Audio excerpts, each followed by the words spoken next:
Ari sudah bahas tentang radiasi kosmik ya. Kita bicara tadi Airbus pesawatnya tidak bisa ada malfungsi karena ada radiasinya bentuknya partikel. Mungkin kalau Boeing nggak terlalu grafik kali ya, kan masih pakai ion gitu. Boeing nggak terlalu grafik karena nggak terbang.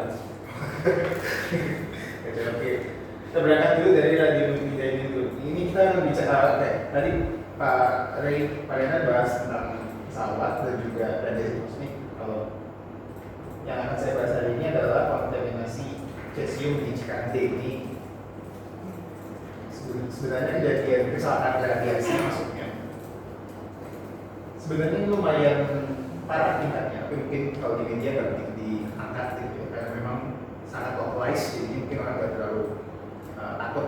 Walaupun sebenarnya ya dulu radionuklidanya di sini, jadi Cikande ini kemarin allegedly ada kontaminasi. Ya, bisa lagi seperti ukur ya. Kalau ada kontaminasi satu radionuklida, yaitu cesium-237 ini adalah salah satu radioisotop dari cesium yang sifatnya ini peluruhannya seperti ini. 30,17 ini half-life-nya 30,17 tahun gitu. Yang mana yang meluruh itu modelnya ada dua, yang pertama beta negatif. Sebenarnya satu lagi dari tulis karena probabilitasnya sangat kecil. Tapi biasanya yang paling dilihat itu satu adalah gamanya yang asalnya dari bagian stable, dan juga si yang 1174 gue ini yang biasa dilihat kalau tidak cesium. Kenapa? Karena ini kan ordernya kilowatt volt. Kalau order kilowatt volt cenderung lebih mudah terafirmasi, jauh lebih mudah terafirmasi elektron di kilowatt volt. Interaksinya sangat mudah terinteraksi dibandingkan dengan elektron misalkan sudah di megawatt volt ataupun gamma fotonnya. Kalau foton ya mungkin sudah sempat belajar bagaimana foton radiasi interaksinya, probabilitasnya. Lebih sulit untuk berinteraksi gitu ya, dengan materi karena dia hanya mengandalkan momentumnya aja gitu kan. Ketika dia numpuk gitu. Jadi biasanya lebih jadi concern ini satu, foton si gamma atau foton karena dia lebih mudah menembus material, ataupun elektron yang energi lebih tinggi. Nah, nanti paparan radiasinya ada dua, ada yang eksternal, ada yang internal. Yang eksternal ini ada beberapa sebab. Radiasi kosmik tadi yang dibahas Pak Renan itu paparan radiasi eksternal. Ini biasanya diabaikan saja gitu, karena gimana pun juga kita tidak bisa menghindari itu. Kemudian dari permukaan tanah ke dalam tanah ada berbagai macam radionuklida. Yang paling dominan biasanya radon. Radon itu juga memberikan paparan.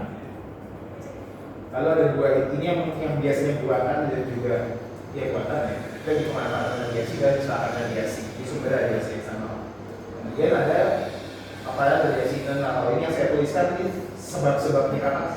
Sumbernya ya, dari mana ya, sumber apa ya? Bagaimana radiasi internal bisa terjadi? Ini ada penapasan, pencernaan, penetrasi juga injeksi. Kalau lihat di sini, artinya adalah bagaimana caranya radionuklida bisa masuk dalam tubuh. Gitu. Jalurnya adalah ini gitu saya. Yang umum. Kalau penetrasi langsung ke kulit sih, sepertinya tidak ada gitu, karena ya, biasanya radionuklidanya agak berat gitu. Jadi nggak bisa penetrasi kulit.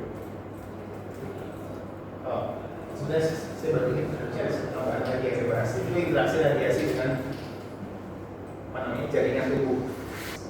Latar. Kalau di Indonesia latarnya itu sekitar 0,06 mikrosievert per jam.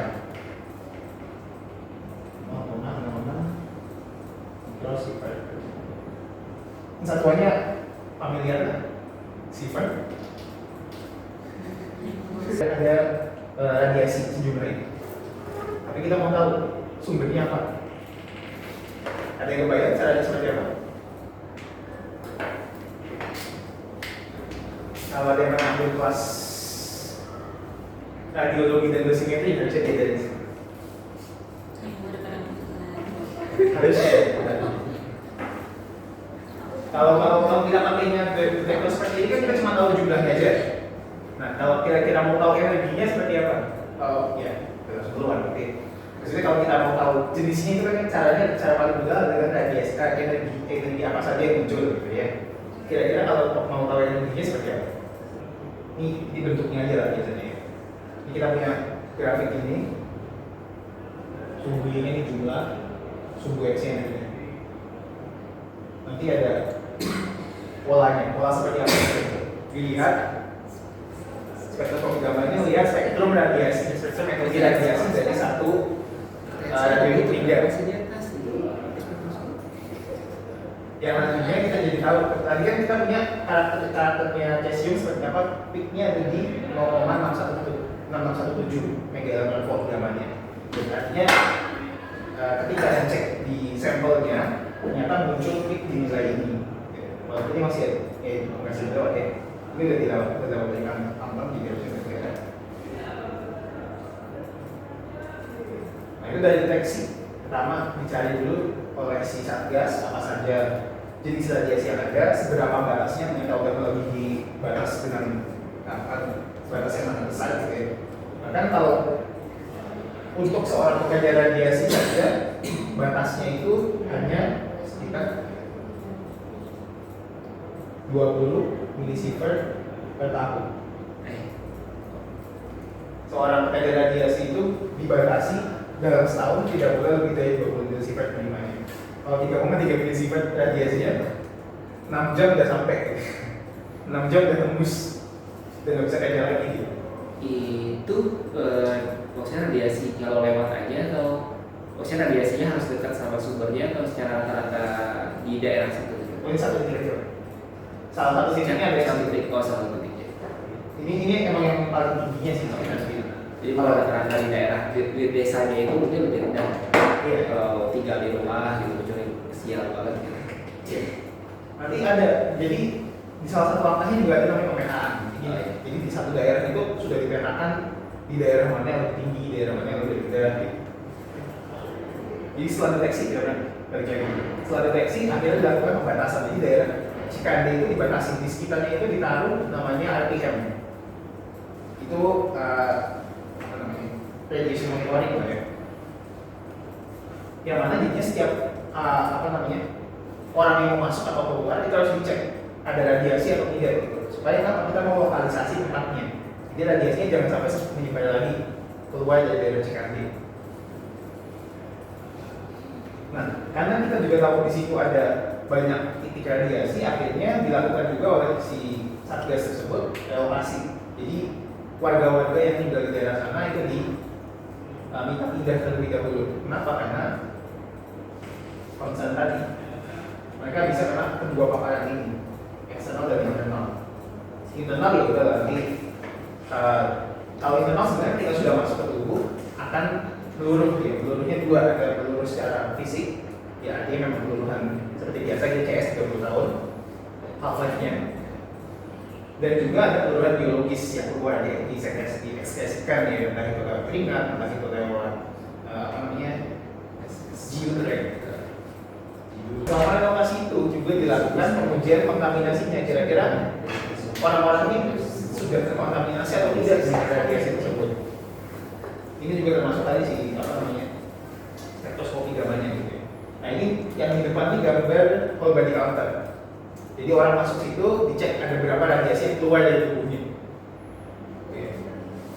Ini ya yang punya di dalam spesies yang punya hanya si saya lupa bahkan punya apa nggak, kalau saya punya BRIN. Jadinya si satgas yang menangani ini isinya adalah BRIN, Perten, sama taman atau taman polisi dan perkara kalau saya nggak dilakukan pengujian kontaminasi itu lihat apakah warganya juga mengalami kontaminasi internal tadi yang kita bahas.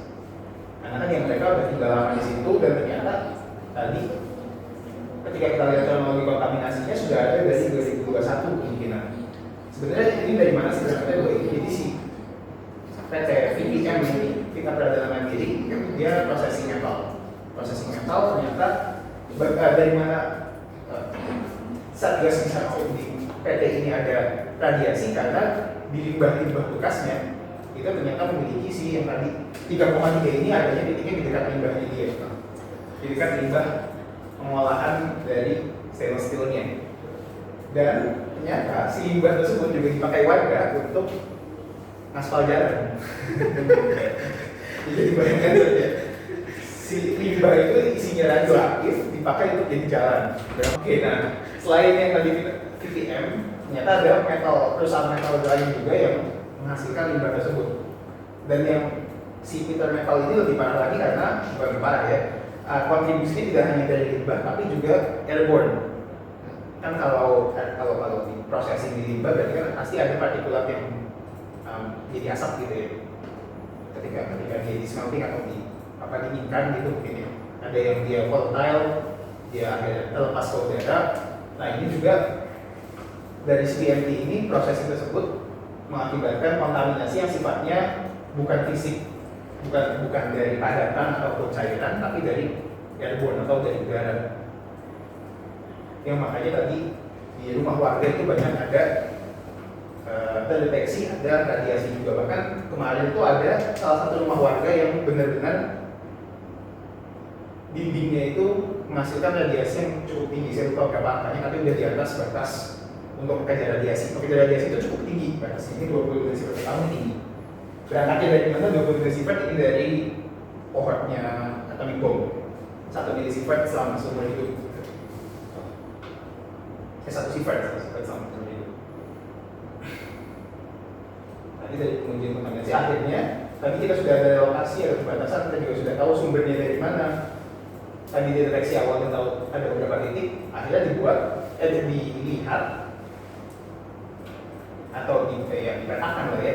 Kira-kira di daerah mana yang punya radiasi lebih tinggi, lebih rendah. Jadi akhirnya di seluruh daerah Cikadeng, mungkin nggak seluruhnya ya, di daerah-daerah yang dekat dengan si processing tadi, yang suspek memberi kontaminasi, akhirnya dilakukan pemetaan. Secara pemetaan ini sebenarnya ya bisa sel. Ini ada kerusakan total, kerusakan sebagian. Kalau kerusakan total ini efeknya disebut efek deterministik.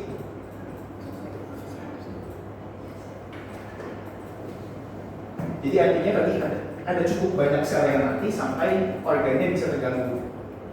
Nah, cukup banyak sel yang mati, artinya kita bisa quantify kira-kira berapa radiasi yang dibutuhkan untuk mencapai threshold tersebut. Batas jumlah sel mati itu butuh radiasi berapa banyak, itu bisa. Itu namanya efek deterministik. Nah, yang bahaya itu sebenarnya adalah kerusakan sebagian, karena disebut ini yang namanya mati efeknya disebut efek stokastik. Karena ya benar-benar random. Karena kerusakannya random, ini kan sih tadi dampak yang berbahaya itu kan sih penyembuhan sebagian ya, sehingga selnya jadi tumor gitu ya, yang tidak bisa menjadi membelah. Nah, kejadian si tumor itu random, nggak mesti itu terjadi, karena bisa jadi ketika dia jadi early tumor, terus terbaca oleh imun, dimatikan, itu bisa juga terjadi.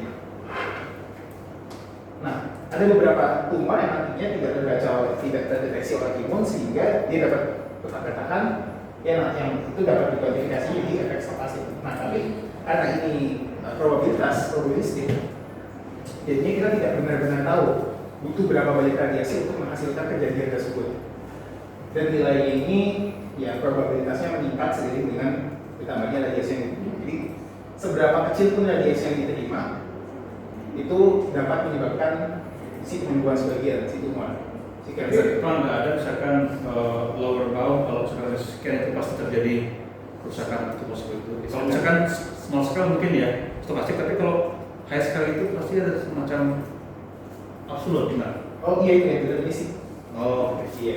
Kalau yang tumor kita nggak bisa tahu. Deterministik itu kayak efeknya muntah darah gitu ya, itu iya. sih. Kalau gitu jadi jaringannya rusak ya udah selesai. Kalau stokastik nanti setelah berapa tahun kemudian baru leukemia gitu ya. Iya. Karena tumor kan yang kecil dulu gitu ya, nanti dia tumbuh agak sampai waktu lama. Jadi kalau kata orang bilang enggak, saya tidak kenapa-kenapa dari kemarin kena radiasi, ya bisa jadi bukan sekarang gitu kejadiannya. Tapi nanti karena tumornya belum cukup besar untuk menghasilkan sesuatu, menyebabkan sesuatu. Selnya si bakalnya sudah ada, tapi belum dapat menyebabkan sesuatu. Di kedepan hari itu baru bisa. Itu kalau yang dari stokastik, dari situ sangat sebagian dia dampaknya tidak langsung terjadi. Ini kalau yang belajar dari biologi juga sempat ada efek akut dan efek dampak akut dan dampak laten gitu. aja sih sebetulnya bahasan kita untuk kontaminasi cikanjit. Demo dibahas.